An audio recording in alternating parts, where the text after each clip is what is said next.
சின்ன மருமகளில் ஐஸ்வர்யா ரொம்ப கஷ்டப்பட்டு உயிர் பழைச்சிருக்காங்க இல்லையா, அதனால ராஜாங்கம் ஒரு தடவை கோயிலுக்கு போய் நேர்த்திக்கடன் செலுத்திட்டு வந்துடலாம் அப்படின்னு சொல்லிட்டு கோயிலுக்கு போகிறாங்க.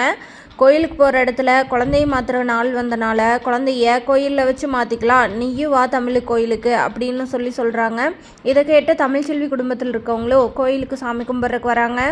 கோயிலில் அழகரை பார்த்ததும் தமிழ்ச்செல்வி வேகமாக போய் அழகரை வாங்குறாங்க. ஆனால் அந்த அழகர் குழந்த ஐஸ்வர்யா கிட்டேருந்து வரமாட்டேன்னு ஒரே அழுக. ஒன்றும் இல்லை தமிழ், இந்தா வந்துடுவான் அப்படின்னு சொல்லிட்டு தமிழ்ச்செல்விக்கிட்ட ஐஸ்வர்யா குழந்தைய கொடுக்குறாங்க. குழந்தைய வாங்கினதுக்கப்புறமும் அழகர் அழுதுகிட்டே இருக்கிறான். என்ன அழகர் இப்படி அழுகிறான், ஐஸ்வர்யாவை விட்டுட்டு வந்துட்டு நம்ம பொண்ணு ரொம்ப வருத்தப்படுறாளே அப்படின்னு தமிழ்ச்செல்வியோட அம்மா வருத்தப்படுறாங்க.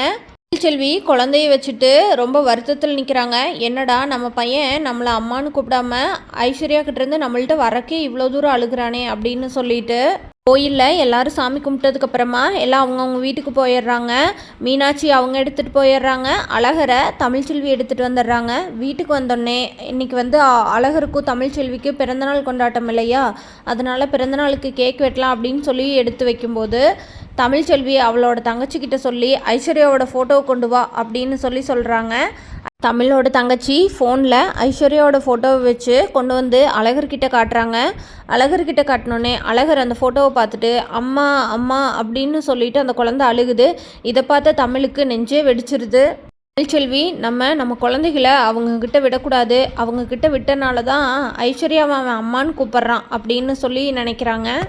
தமிழ்ச்செல்வி குழந்தைகிட்ட டேய் நான் உனக்கு அம்மாவா அவள் உனக்கு அம்மாவா, யாரையோ போய் அம்மான்னு கூப்பிட்ற அப்படின்னு சொல்கிறாங்க. தமிழ்ச்செல்வினால் அவளை அம்மான்னு கூப்பிடாம ஐஸ்வர்யாவை அந்த குழந்தை அம்மான்னு கூப்பிட்றதை ஏற்றுக்கவே முடியல.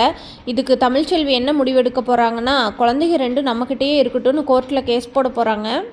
ஐஸ்வர்யா அழகர் தன்னை அம்மான்னு கூப்பிட்றத நினச்சி ரொம்ப சந்தோஷப்படுறாங்க. அதே நேரத்தில் தமிழ்ச்செல்வி எவ்வளோ கஷ்டப்படுறாங்க அப்படிங்கிறதையும் புரிஞ்சுக்கிட்டு தமிழ்ச்செல்விக்கிட்ட குழந்தைய கொடுத்துட்டு நீயும் சேது மாமாவும் சேர்ந்து வாழ்கிறது தான் இந்த 2 குழந்தைகளுக்கு ரொம்ப நல்லது, நான் வாழ்க்கையில் நடுவில் வந்தது ரொம்ப தப்பு அப்படின்னு சொல்லிட்டு டாடா பாய் சொல்லிட்டு அங்கேருந்து கிளம்பிடுறாங்க.